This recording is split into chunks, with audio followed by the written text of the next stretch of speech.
here in Ashcroft, BC, just hanging out by a lake. And what's that noise? It's a bunch of cars driving on a frozen lake. This is Ashcroft. It doesn't look like much, but every winter a lake nearby turns very icy indeed. Icy enough to support a few cars on this ice. And so this group of automotive enthusiasts get together to carve out tracks on this ice and to, well, race around on it in their cars.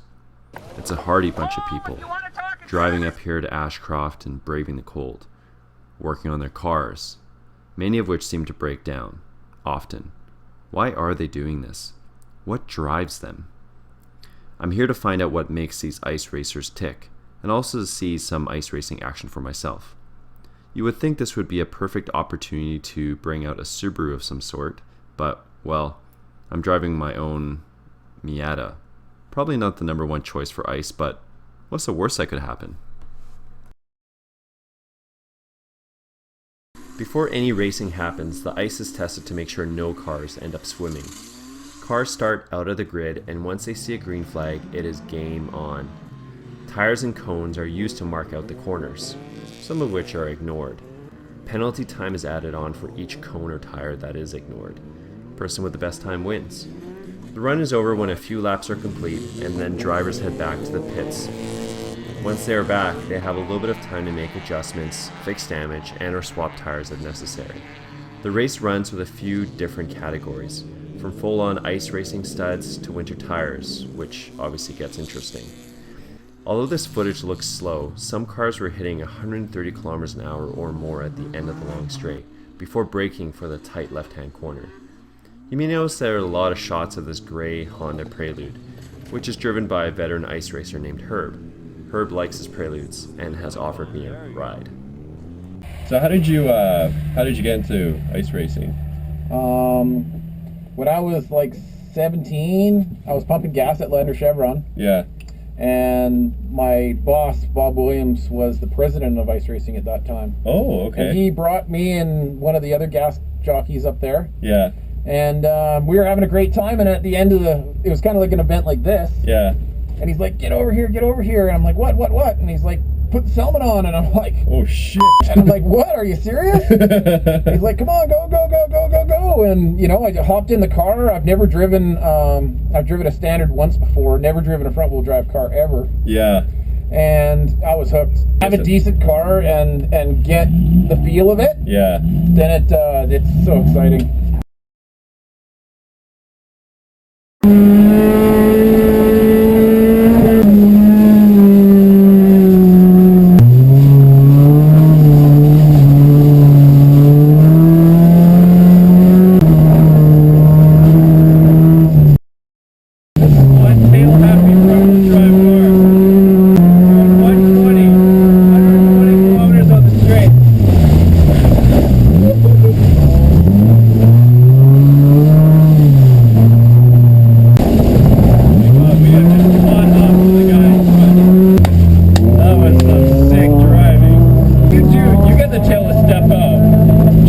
Braking really hard with your left foot. Or lifting. Yeah, lift. You do a lift and turn. A lift and a little bit of a turn. Yeah. And that weight transfer, because it's front wheel drive and you're so high up in the rev range that you'll engine brake yourself into a skid. Oh. When I saw you guys, I was like, these guys must be like doing a little handbrake on some of those tight corners. Yeah, that's when you handbrake it.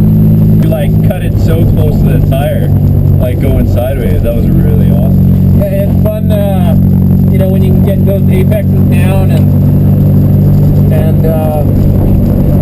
clip them without knocking the tires down. Yeah. Yeah, that's a lot of fun. Holy shit, that was awesome, man. And you caught up to like 3 cars. This is Kevin, son of 2 of the ice racing organizers, so ice racing is in his blood. He has also managed to brainwash his wife into doing this too, so it's really in the family. His car is too loud to capture any sort of real commentary, but I included this clip because I had to borrow somebody else's small helmet and thought my head looked really funny squished into this thing. Okay, so this won't be the same wheel-to-wheel action I just experienced, but a much safer, smaller, and slower course for us newbies to the sport. In essence, this will be an autocross course but driven on ice, with snow tires. I have basically no experience doing this, and I'm driving a short wheelbase lowered car with stiffish suspension, which will make weight transfer more difficult. These race car driver-like excuses should foreshadow some of the upcoming video. Should be interesting. Okay, so after watching a bunch of people do some ice racing, I'm now going to try and do it in my Miata. It's really slippery out here, like really slippery. The cool thing is that everyone's just kind of brought their own, daily drivers out, right? There's nothing that's crazy tricked out. A couple of people have, studded tires, but for the most part, it's just people with their winter cars. I see like Honda Civics and Subaru Foresters, a couple of Miatas. It's just really cool to see.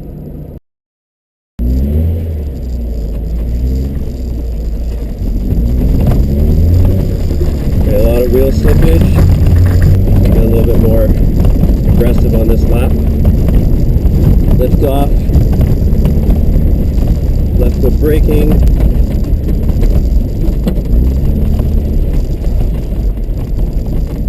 Okay, held that one together, that's good. Myself getting better. Whoa. Sliding a bit. I got a hairpin turn coming up.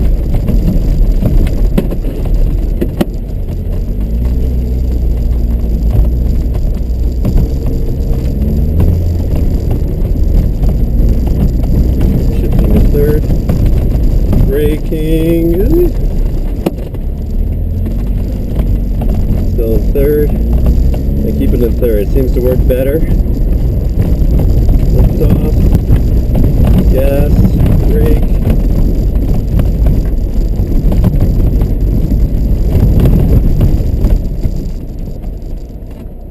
So that was okay, but quite slow. And after that run, things started going pear-shaped.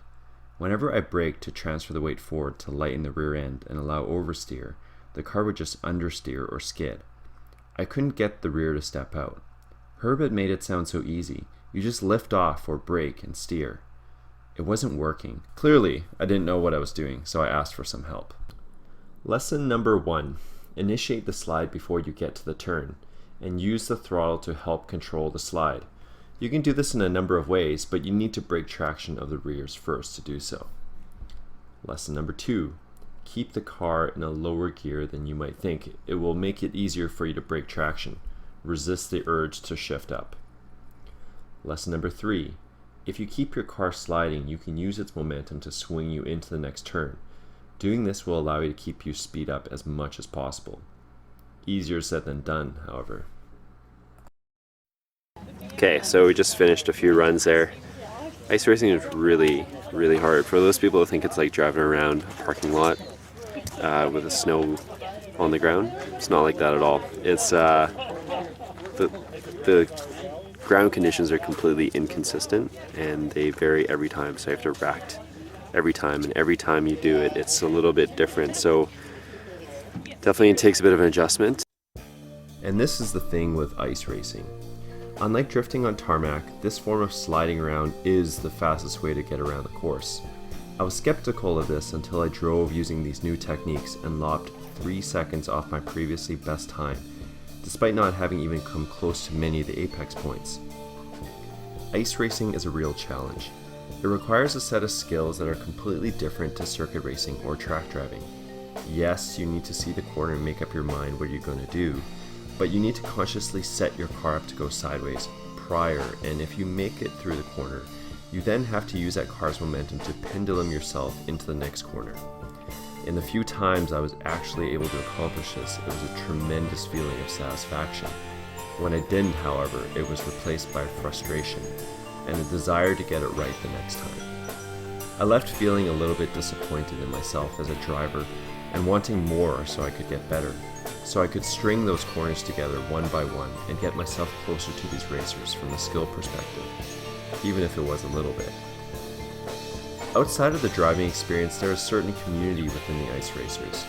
You get the feeling that they want you to join in, taking the time to teach newbies new things like Jedi Masters with their apprentices. I saw this firsthand when one of the cars broke down on the way home from Ashcroft. All of the ice racers who saw the car pull over stopped to offer assistance. This is a family. As a newbie to the sport, watching these drivers pilot their cars around is like watching racing as an art form.